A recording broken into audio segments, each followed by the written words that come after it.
Bismillahirrahmanirrahim. Assalamualaikum warahmatullahi wabarakatuh. Syukur alhamdulillah kita bisa berjumpa lagi di channel ini. Sholawat dan salam selalu dan tetap tercurahkan kepada junjungan kita, Nabi besar Muhammad Shallallahu Alaihi Wasallam. Allahumma sholli ala Sayyidina Muhammad wa ala ali Sayyidina Muhammad. Harapan dan doa saya, semoga saudaraku semuanya selalu diberikan kesehatan, dilapangkan rezekinya, diampuni dosa-dosanya, dan dipanjangkan umurnya. Amin ya robbal alamin. Sahabat beriman yang dirahmati Allah, salat merupakan salah satu ibadah yang harus dikerjakan setiap hari untuk mendekatkan diri menghadap kepada Allah Subhanahu wa Ta'ala. Karena barang siapa yang melakukan salat dengan ikhlas, maka Allah akan memasukkannya ke dalam surga, dan barang siapa yang tidak melakukannya akan masuk ke neraka. Tapi ada juga yang melakukan salat hampir puluhan tahun tapi masuk neraka. Ada salah seorang ulama yang bernama Abu bin Hasim yang setiap harinya selalu melakukan salat 5 waktu, dan salat malam pun dirinya selalu tidak pernah putus. Hampir puluhan tahun dirinya selalu mengerjakan salat malam, yaitu tahajud. Setiap orang tertidur malam, dirinya selalu bangun dan segera mengambil air wudhu untuk melakukan salat tahajud dan bermunajat kepada Allah Subhanahu wa Ta'ala. Pada suatu ketika, saat hendak mengambil wudhu untuk tahajud, Abu bin Hasim dikagetkan oleh keberadaan sesosok makhluk yang duduk di bibir sumurnya. Abu bin Hasim bertanya, "Wahai hamba Allah, siapakah engkau?" Sambil tersenyum, sosok itu berkata, "Aku malaikat utusan Allah."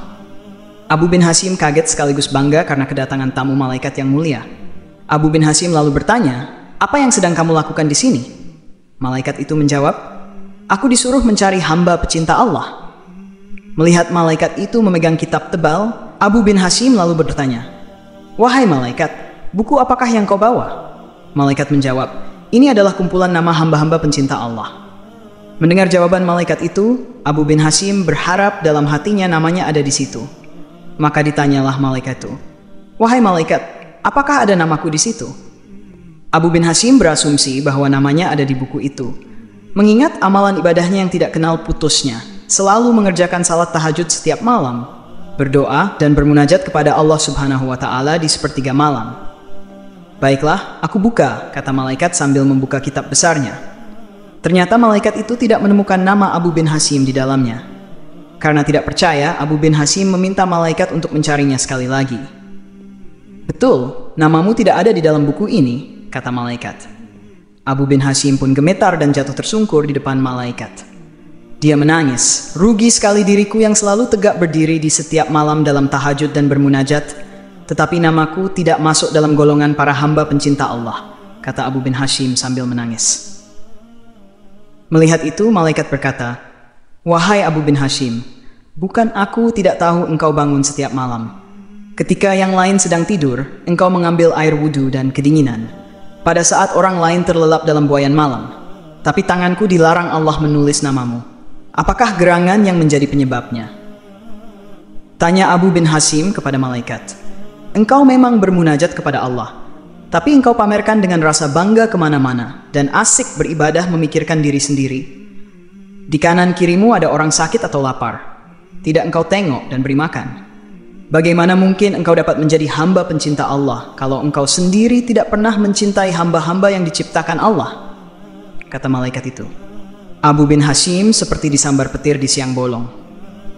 Dia tersadar bahwa hubungan ibadah manusia tidaklah hanya kepada Allah semata, tetapi juga kerjasama ma'annas dan kepada alam. Sahabat beriman yang dirahmati Allah, ternyata ibadah serajin apapun, kalau niat memamerkan, niat dianggap manusia tidak peduli dengan kesusahan yang melanda di sekitarnya, maka akan dibenci oleh Allah Subhanahu wa Ta'ala. Malah banyak dalam kisah dan hadis Rasul bahwa serajin apapun ibadah, kalau Anda kekenyangan, penuh harta, tetangga Anda kelaparan dan kesusahan, maka Anda akan masuk ke neraka. Semoga kita mendapatkan hikmah dari pelajaran yang sangat berharga ini. Perbaikilah niat.